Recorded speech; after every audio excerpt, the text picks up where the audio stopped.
வாக்குறுதி எண் 1, அனைத்து குடும்ப அட்டைதாரர்களுக்கும் ஒவ்வொரு மாதமும் உதவித்தொகையாக ரூபாய் 2000 வழங்கப்படும். வாக்குறுதி எண் 2, ஆண்களுக்கும் மகளிருக்கும் கட்டணமில்லா பேருந்து பயண திட்டம். அறிவிப்பு எண் 3, அனைவருக்கும் வீடு அம்மா இல்லம் திட்டம். அறிவிப்பு எண் 4, 100 நாட்கள் வேலை வாய்ப்பு திட்டம் 150 நாட்களாக உயர்த்தப்படும். அறிவிப்பு எண் 5, அம்மா இருசக்கர வாகனம் வழங்கும் திட்டம். மகளிருக்கு ரூபாய் 25,000 மானியத்துடன் 5 லட்சம் மகளிருக்கு அம்மா இருசக்கர வாகனங்கள் வழங்கப்படும். 2ஆம் கட்ட தேர்தலுக்கு முழுமையாக வெளியிடுகின்ற பொழுது இன்னும் பல அறிவிப்புகள் வெளியிடப்படும். சட்டமன்ற பொதுத் தேர்தல் 2026 அனைத்து இந்திய அண்ணா திராவிட முன்னேற்ற கழக முதற்கட்ட தேர்தல் வாக்குறுதிகள். தமிழ்நாட்டின் 17வது சட்டமன்ற பேரவைக்கான பொது தேர்தல் விரைவில் நடைபெற உள்ளதை முன்னிட்டு மக்கள் நலன் ஒன்றை மட்டுமே குறிக்கோளாக கொண்டு செயல்பட்டு வரும் அனைத்து இந்திய அண்ணா திராவிட முன்னேற்ற கழகத்தின் சார்பில் அளிக்கப்படும் முதல் கட்ட தேர்தல் வாக்குறுதிகள். வாக்குறுதி எண் 1, மகளிர் நலன் குலவிளக்கு திட்டம். சமூகத்தில் பொருளாதார சமநிலையை உருவாக்கிட குலவிளக்கு திட்டத்தின் மூலம் அனைத்து குடும்ப அட்டைதாரர்களுக்கும் ஒவ்வொரு மாதமும் உதவித்தொகையாக ரூபாய் 2000 வழங்கப்படும். இத்தொகை குடும்ப தலைவியின் வங்கி கணக்கில் செலுத்தப்படும். வாக்குறுதி எண் 2, ஆண்களுக்கும் மகளிருக்கும் கட்டணமில்லா பேருந்து பயண திட்டம். நகர பேருந்தில் பயணம் செய்யும் ஆண்களுக்கு கட்டணமில்லா பேருந்து பயண திட்டம் செயல்படுத்தப்படும். ஏற்கனவே நடைமுறையில் இருக்கும் நகர பேருந்துகளில் பயணம் செய்யும் மகளிருக்கான கட்டணமில்லா பேருந்து பயண திட்டம் தொடர்ந்து செயல்படுத்தப்படும். அறிவிப்பு எண் 3, அனைவருக்கும் வீடு அம்மா இல்லம் திட்டம். அம்மா இல்லம் திட்டம் மூலம் கிராமப்புறங்களில் குடியிருப்பதற்கு சொந்த வீடு இல்லாதவர்களுக்கு அரசே இடம் வாங்கி கான்கிரீட் வீடுகள் கட்டித்தரப்படும். அதேபோல நகர பகுதியில் சொந்த வீடு இல்லாதவர்களுக்கு அரசே இடம் வாங்கி அடுக்குமாடி வீடுகள் கட்டி அம்மா இல்லம் திட்டம் மூலம் விலையில்லாமல் வழங்கப்படும்.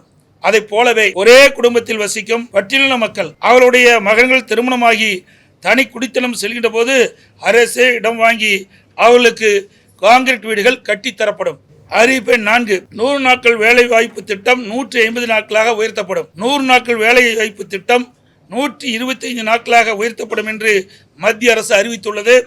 கிராமப்புறங்களின் வளர்ச்சிக்கான இத்திட்டம் 150 நாட்கள் வேலைவாய்ப்பு திட்டமாக உயர்த்தப்படும். அறிவிப்பு எண் 5, அம்மா இருசக்கர வாகனம் வழங்கும் திட்டம். மகளிருக்கு ரூபாய் 25,000 மானியத்துடன் 5 லட்சம் மகளிருக்கு அம்மா இருசக்கர வாகனங்கள் வழங்கப்படும். தேர்தல் அறிக்கை தயாரிக்கும் குழு மண்டல வாரியாக பலதரப்பட்ட மக்களை நேரில் சந்தித்து அவர்கள் கோரிக்கை மனுக்களை பெற்றுள்ளனர். இப்பணி நிறைவடைந்ததும் அனைத்து இந்திய அண்ணா திராவிட முன்னேற்ற கழகத்தின் சார்பாக குழு தயாரிக்கப்பட்ட அறிக்கையை அறிவிப்புகளாக வெளியிடப்படும் என்று மகிழ்ச்சியுடன் தெரிவித்துக் கொள்கிறேன்.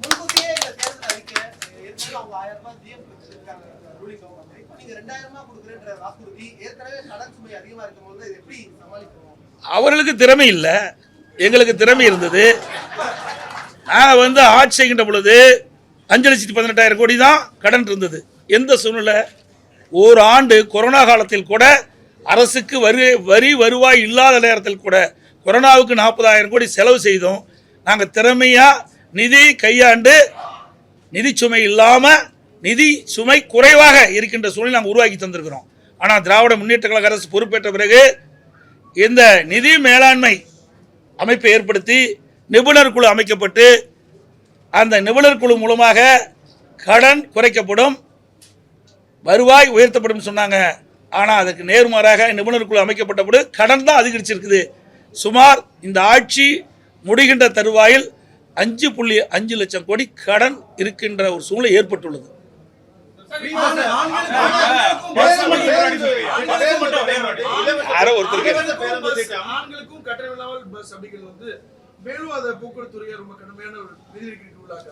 அதுதான் நான் சொல்றேன்ல, நிர்வாக திறமை இருந்தால் எல்லாமே சமாளிக்கலாம். நிர்வாக திறமையற்ற சிரிக்கின்ற பொழுதுதான் இந்த கடன் சுமை அதிகரித்துக் கொண்டே இருக்கின்றது. அதெல்லாம் இன்னும் அதாவது 2ஆம் கட்ட தேர்தலுக்கு முழுமையாக வெளியிடுகின்ற பொழுது இன்னும் பல அறிவிப்புகள் வெளியிடப்படும். இப்போ எங்களுடைய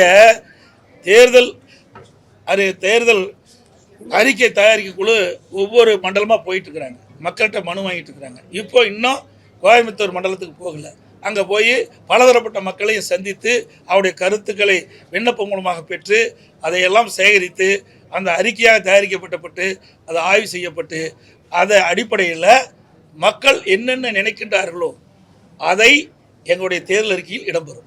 தேசிய ஜனநாயக கூட்டணியில மேலும் அனைத்து ஊடகங்களுக்கும் தேசிய ஜனநாயக கூட்டணியில மேலும் கட்சிகள் இணைப்பாங்க. தேசிய ஜனநாயக கூட்டணியில் இன்னும் சில கட்சிகள் இணைக்கும்.